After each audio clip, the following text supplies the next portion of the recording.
Assalamualaikum warahmatullahi wabarakatuh. Kami dari kelompok 14 akan mempresentasikan tentang kasus bisnis internasional. Berikut ini merupakan anggota kelompok kami. Yang pertama yaitu MM Fuadi Azaki, NIM 241. Yang kedua Dani Agustiawan, NIM 242. Yang ketiga Bunga Atika Damayanti, NIM 243. Dan yang terakhir Wendy Aulia Eka Putri, NIM 308. Studi kasus kali ini yaitu penyelesaian sengketa perdagangan internasional melalui Dispute Settlement Body, merupakan ekspor-impor rokok kretek antara Indonesia dengan Amerika Serikat. Perdagangan internasional atau disebut dengan perdagangan antar bangsa-bangsa pertama kali didirikan di benua Eropa yang kemudian berkembang di Asia dan Afrika. Kegiatan perdagangan internasional yang diketahui oleh negara-negara terhimpun dalam Organisasi Perdagangan Dunia atau disebut dengan WTO tentu saja tidak terlepas dari adanya permasalahan hukum.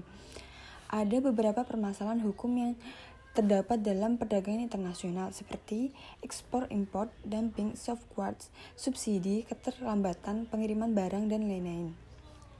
Di Indonesia sendiri, permasalahan hukum dalam perdagangan internasional hampir selalu terjadi. Misalnya permasalahan hukum mengenai ekspor dan impor.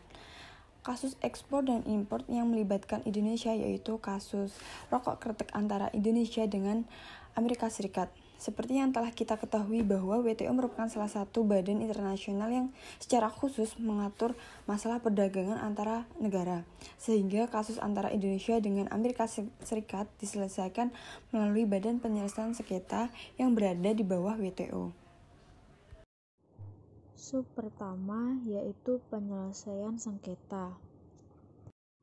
Penyelesaian sengketa perdagangan internasional melalui Dispute Settlement Body. Penyelesaian sengketa perdagangan internasional melalui Dispute Settlement Body atau DSB telah dimuat dalam perjanjian World Trade Organization yang disahkan pada bulan April 1994. Adapun prosedur atau tahapan-tahapan penyelesaian sengketa perdagangan internasional melalui DSB WTO adalah sebagai berikut. Yang pertama, tahap konsultasi. Para pihak yang bersengketa harus berupaya untuk menyelesaikan permasalahannya melalui konsultasi. Konsultasi tersebut bertujuan untuk menguatkan solusi positif mengenai sengketa. Dan yang kedua, pembentukan dan prosedur panel.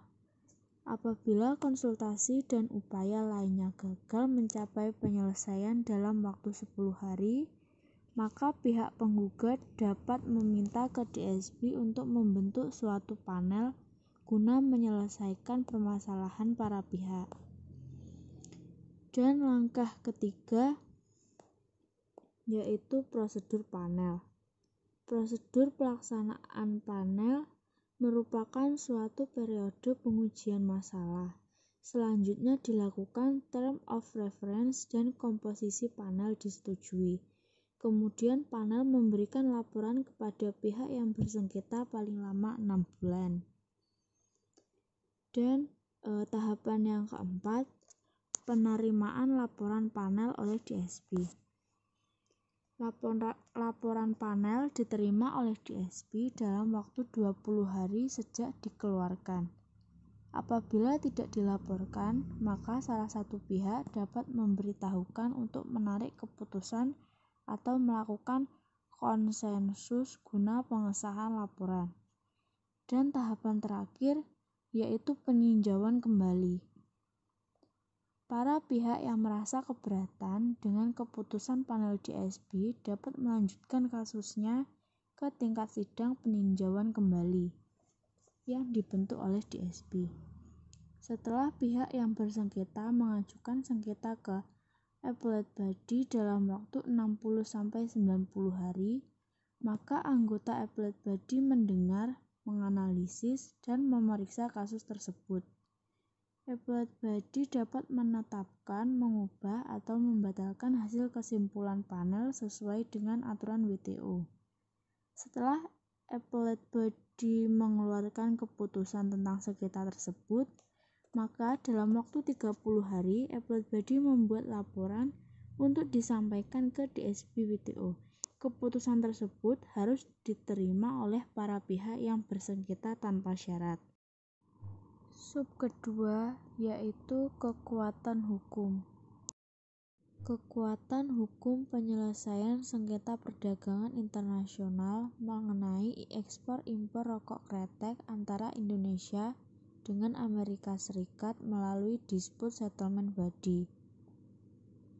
Kasus sengketa dagang rokok kretek antara Indonesia dan Amerika Serikat dimulai ketika Presiden Amerika Serikat yaitu Barack Obama memberlakukan rancangan undang-undang Family Smoking Prevention and Tobacco Control Act pada tanggal 22 Juni 2009 yang kemudian menjadi undang-undang dan mulai berlaku secara efektif pada 22 September 2009. Undang-undang ini bertujuan untuk melarang produksi dan perdagangan rokok beraroma termasuk rokok kretek dan rokok beraroma buah-buahan. Di dalam pasal 101 BFS PTCA memuat larangan penggunaan bahan campuran flavoring. Pasal ini merubah pasal 907 A nomor 1 A Federal Food, Drug and Cosmetic Act dan resmi menjadi hukum dan berlaku aktif sejak 22 September 2009. Namun kemudian yang menjadi sengketa bagi Indonesia adalah di dalam pasal tersebut tidak ada aturan pelanggaran penggunaan mentol yang termasuk bahan campuran flavoring. Secara tidak langsung, pasal tersebut telah melarang masyarakat Amerika Serikat untuk mengkonsumsi rokok kretek asal Indonesia dan adanya tindakan diskriminasi produk antara rokok kretek dengan rokok mentol. Indonesia merasa keberatan dengan penerapan FSPTCA yang dinilai melanggar ketentuan WTO National Treatment, yaitu secara diskriminatif mengecualikan rokok mentol yang merupakan produk dari produsen rokok domestik AS dari larangan penjualan rokok yang mengandung bahan campuran flavoring dan melarang penjualan produk rokok kretek di Amerika Serikat. Sehingga Indonesia mengajukan pembentukan panel ke Badan Penyelesaian Sengketa WTO yaitu Dispute Settlement Body. Putusan dari organ subsidiary atau panel dan Appellate Body Dispute Settlement Body yang telah disahkan pada dasarnya bersifat final dan mengikat, yang artinya putusan tersebut harus diterima dan dilaksanakan oleh para pihak yang bersengketa. Tetapi dalam praktiknya masih ada para pihak yang tidak melaksanakan putusan dari Dispute Settlement Body, seperti Amerika Serikat yang dalam kasus ekspor rokok kretek ini hanya melakukan kampanye anti rokok mentol produk AS, tetapi tidak melarang produksi dan peredarannya.